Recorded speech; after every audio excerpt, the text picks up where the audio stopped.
মনে রাখবেন বর্তমান সময়তে আপনারা যদি আলেম ওলামা পিশার পীরজাদাদের সাথে যদি না থাকেন, হকপন্থীদের যদি সাথে না থাকেন, খোদার কসম করে বলছি, ভিতরের গুপ্ত কথা বলে দিয়ে যাচ্ছি, আপনাদের মাথার উপরে 125টা বিপদ ঘুরঘুর করছে। 125টা বিপদ ঘুরঘুর করছে বলে দিয়ে গেলাম। যদি ওলামাদের সাথ দেন, ওলামাদের সাথী হয়ে থাকেন, ইনশাআল্লাহ যেমন আজও ইন্ডিয়া গেটে আমি নিজে গিয়ে দেখে এসেছি 60,000 শুধু আল্লাহর নবীর প্রেমিকদের নাম এখনো জড়িয়ে রয়েছে। তেমনি আপনারাও যদি এখনো সাথ দেন, দাজ্জালকে সরিয়ে ইমাম মেহেদী আলাইহিস সালামের কাতারের সঙ্গে যোগ এই ওলামা হুজুররাই করিয়ে দেবে ইনশাআল্লাহ। কথা মনে থাকবে তো? সব যুবক ভাইরা সব মনে থাকবে তো? কারণ দাজ্জাল আস্তে আস্তে উঠছে উপরের দিকে। আপনারা জানেন না, যাকে দাড়িওয়ালাকে, টুপিওয়ালাকে, পাগড়িওয়ালাকে আতঙ্কবাদী বলা হতো, ওই ব্যক্তি আবার ভারতবর্ষে এসে বলেছিল কোন নারী প্রেস যেন সামনে না আসে, না হলে আমি যে গুলি চালাতে পারি আপনার আপনার আপনার এলাকায় রাষ্ট্রনায়ক ওরকম চালাতে পারে না। আলহামদুলিল্লাহ আলেমরা সবকিছু জানে। কথা বুঝছেন না? বোঝেন? আলেমরা সবকিছু জানে। কিছুদিন আগে ভারতে একজন এসেছিল, দেখেননি? দাড়িওয়ালা, বিশাল বড় পাগড়িওয়ালা, মোবাইলে দেখেননি? নাম বলছি না, এসেছিল। বাবা যারাই বলেছিল ওটা চলবে না, ওদের সাথে সম্পর্ক রাখা যাবে না, আবার তাকে দিয়েছে ভালোবাসা দেওয়া হচ্ছে, তাকে দিয়েছে মাথায় হাত বুলানো হচ্ছে। কেন? যে জিনিস ফেলে দেয় সেই জিনিস আবার খেতে হয়, আমরা যে জিনিস ফেলে দিই সেই জিনিস খাই না, তারা আবার সেই জিনিসটাকে নিচ্ছে কেন? ইনশাআল্লাহ এ থেকে বুঝতে হবে আল্লাহ তাদেরকে আস্তে আস্তে করে হয়তো হেদায়েতের দিকে নিয়ে যাচ্ছে। আল্লাহ তাদের ওসিলায় হয়তো মুহাম্মদ রাসূলের নামকে আরো বেশি করে উত্তোলন করাতে চায়। আল্লাহ কবুল করিলেন, বলুন আমিন। বিস্তারিত অনেক কথা, সর্বশেষে একটা কথা বলি, বিক্ষিপ্ত ভাবে আল্লাহ যতটুকু বলিয়েছেন বলেছি, নিজের ইচ্ছাকৃত ভাবে বলিনি। আল্লাহ যা বলিয়েছেন তাই বলেছি।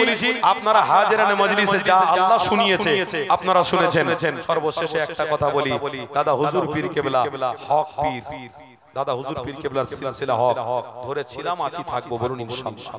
জোরে বলুন সবাই ইনশাআল্লাহ। দাদা হুজুর পীর কেবলা হক সিলসিলায় আমরা ছিলাম, আছি, থাকবো। একটু তাকবীর দেন। মুজাদ্দিরে জামানের হক সিলসিলা হেজবুল্লাহ আহলে সুন্নাত ওয়াল জামাআতের অনুসারী, আহলে সুন্নাত ওয়াল জামাআতের হক উলামা হযরত, নারে তাকবীর। একটা কথা শেষের দিকে বলে যাই, যে যে করছেন করুন, কোনো অসুবিধা নেই, কিন্তু খুঁটি একটা জায়গায় দাঁড়িয়ে আছে, ওই খুঁটিটা হলো মুহাম্মদ রাসূল। আর চারিদিকে সাল্লাল্লাহু আলাইহি সাল্লাম, চারিদিকে কিন্তু আপনারা চার ইমামকে নিয়ে বেঁচে আছেন, আল্লাহর ওলিদের নিয়ে বেঁচে আছেন। যাকে ভালো লাগে করুন, আমার কোনো আপত্তি নেই, কিন্তু আমার পীর ও মুর্শিদ মুজাদ্দিরে জামানকে আমি ভালোবাসি। অবশ্যই আমার মুজাদ্দিরে জামানের কথা আমি বলে যাচ্ছি। এই খুঁটির উপরে যে আঘাত দেবে, দলবত সব নির্বিশেষে এক হয়ে আল্লাহর নবীর পক্ষে আমাদেরকে দাঁড়াতে হবে। দাঁড়াবেন না? এটার দিকে কিন্তু সকলে মজবুত থাকবেন। গ্রামে একদম দ্বন্দ্ব করবেন না, গ্রামে মারামারি করবেন না, নিজেদের মধ্যে আপসের মধ্যে হিংসা ছড়াছড়ি করবেন না। যার যেটা ভালো লাগে করে যাও বাবা, কিন্তু খুঁটি হলো মুহাম্মদ রাসূলুল্লাহ, ঈমান হলো মুহাম্মদ রাসূলুল্লাহ। খুঁটিতে কেউ নাড়াতে আসবে, চারিদিকে সব ঘিরে ফেলবো। কথা ঠিক না ভুল বলছি? চারিদিকে সব ঘিরে ফেলবো। তুমি কোন পীরের মুরিদ, আমি কোন পীরের মুরিদ, তিনি কোন ইমাম, ইমাম মাযহাবকে মানে, আমি কোন মাযহাবকে মানি, এসব দেখবো না। নবীর উপরে যখনই বিরোধীরা আক্রমণ করবে, চারিদিকে আমরা সব এক হয়ে যাব, বলুন ইনশাআল্লাহ। জোরে বলুন ইনশাআল্লাহ। এটাকে বলা হয় ঈমান, এটাকে বলা হয় হক।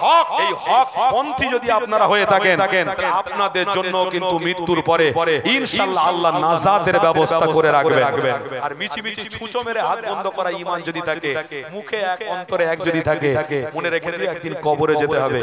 আপনি চলে যাওয়ার পর আপনার ছেলেও কিন্তু ওই রকম তৈরি হবে। আপনি চলে যাওয়ার পরে আপনার ছেলেও কিন্তু ওইরকম তৈরি হবে।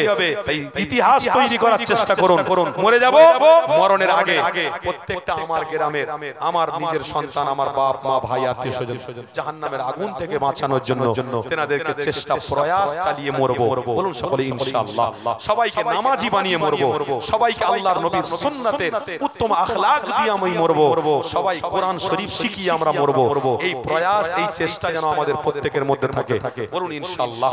এটাই হবে আমাদের মূল দায়িত্ব, এটাই হলো আমাদের মূল কাজ। আমাদেরকে আল্লাহ যেন কবুল করে নেন, আমাদের নিয়তকে যেন আল্লাহ কবুল করে নেন। বলুন আল্লাহুম্মা আমিন। আমরা দাঁড়িয়ে আমার নবীকে সালাম দেব।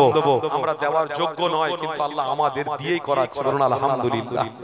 আমাদের জবান দিয়ে নবীর নাম নেওয়ার কোনো যোগ্য ছিল না, কিন্তু আল্লাহ আমাদের জবান দিয়ে নবীর নাম বলিয়ে নিচ্ছেন। জোরে বলুন আলহামদুলিল্লাহ। অনেক পৃথিবীতে মানুষ আছে, দেখুন তারা কি করে আর আমরা কি করছি। তার মানে আল্লাহ আমাদেরকে কবুল করে নিয়েছে।